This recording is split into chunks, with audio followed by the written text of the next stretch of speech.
चलिए, तो अब हम लोगों को इसमें एक बहुत महत्वपूर्ण टॉपिक्स को देखना है जिसकी काफी जरूरत भी आपको पड़ेगी और बोर्ड के लिए तो काफी महत्वपूर्ण है। एक टर्म बोला जाता है पेकिंग फ्रैक्शन। पेकिंग फ्रैक्शन, इसी को हम लोग हिंदी में कहेंगे पेकिंग गुणांक। हिंदी में क्या कहेंगे? पेकिंग गुणांक। ये पेकिंग गुणांक क्या है, पहले इन चीजों को समझ लीजिए। अब मान लीजिए कि मैंने एक यहाँ पर एक्सवाईजेड डायग्राम बनाया और इसमें कुछ पार्टिकल्स को मैंने डाल दिया। मान लीजिए एटम है, ये एटम ऐसे जुड़े हैं सब एक दूसरे से, है ना, ऐसा मान लीजिए।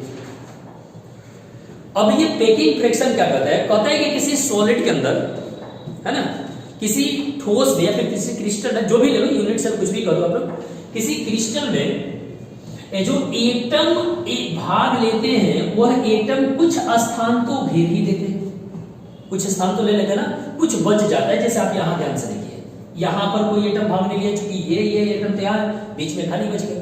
तो किसी क्लोज पैकिंग में, ध्यान से सुनिएगा, किसी क्लोज पैकिंग में एटम के द्वारा घिरा हुआ स्थान, जितना स्थान एटम घेर लेते हैं उस स्थान को हम लोग कहते हैं पेकिंग फ्रैक्शन। ठीक है, और जो बच जाता है, ये जो छोटे छोटे भाग जो बच गए ना, इस भाग को हम लोग वॉइड्स कहते हैं। इस भाग को क्या कहते हैं? वॉइड्स कहते हैं। और पेकिंग फ्रैक्शन किसे कहते हैं? जो भाग लेकर एटम जो स्थान को कवर कर लेगा वह स्थान आपका हो जाएगा पेकिंग फ्रैक्शन। जो बच जाएगा सीधे शब्द में जानिए वॉइड्स कहलाएगा, रिक्तियां कहलाएगा, खाली स्थान कहलाएगा। क्लियर हो गई बात? इसके लिए एक फॉर्मूला होता है जिसे आप याद रखिएगा, Z into 4/3 pi are cube upon a cube, volume of unit cell. ये फॉर्मूला होता है। ये Z क्या है? Z का मतलब होता है number of effective atomic unit cell. Unit cell में एटम का कितना एटम्स का पार्टिसिपेट हुआ है उसमें, उसकी आप पहले ही पढ़ चुके हो। Z का वैल्यू मैं आपको बता चुका हूं, फिर एक बार रिपीट कर दे रहा हूं कि जो Z का मान होता है ना, वो SC के लिए 1 होता है। वही FCC की बात की जाए तो FCC के लिए Z का वैल्यू 4 होता है एंड BCC के लिए Z का वैल्यू 2 होता है। इसे रट जाइए, नंबर ऑफ एटम निकाल सकते हैं आप लोग, पीछे निकाल के मैंने दिखा भी दिया था। ये रट जाइए कि Z का वैल्यू सिंपल क्यूबिक है, अर्थात ये क्यूबिक यूनिट सेल हम लोग इतना लेंगे, FCC में इतना लेंगे, BCC के लिए इतना लेंगे। तो अब यहाँ पर अगर मैं बात कर देता कि SC के लिए पेकिंग फ्रैक्शन का हो जाएगा, मैं आपको बता देता हूँ, जैसे आप समझ लीजिए। तो मान लीजिए सर Z का वैल्यू तो हम लोग 1 ले लेंगे, क्योंकि SC की बात चल रही है, SC के लिए निकाल रहे हैं हम लोग, तो Z का मान तो 1 लेंगे into 4/3 into pi into R कितना लेंगे सर? तो पहले SC का आप एक डायग्राम बना के देख लो भाई, ऐसा ही तो बनता था, यही SC है। इसमें यहां से यहां पर एटम है, एक रेडियस इसका होगा, एक रेडियस इसका, तो कई बार होगा, 2 बार मिलेगा, तब तो जाके आपका एक और लेंथ बनेगा ना। और उसी लेंथ को हम लोग A से सूचित करते हैं, यानी कि A का मतलब होगा कई बार? 2 बार, यानी 2 बार। जो A है वहां पर 2 बार लेंगे हम लोग। तो क्या बन के रेडी हो रहा है? देखिए ध्यान से एक बार, 4 R के जगह पर तो आप R अपना रहने दो, लेकिन जो A है इसके जगह पर हम लेंगे 2R के होल क्यूब। क्लियर? अब इसको सॉल्व करोगे तो भाई तो क्या निकल के आ रहा है? ध्यान से देखो एक बार सर, ये 4/3 को रहने दे into pi are cube upon 2R का मतलब 8R क्यूब होगा। तो देखिएगा 2 का क्यूब 8 होता है, R का क्यूब हो जाएगा। तो इस R से ये तो R चल जाएगा अपने आप, बिना काम के हो गया। अब बचा आपके पास ऊपर क्या बना?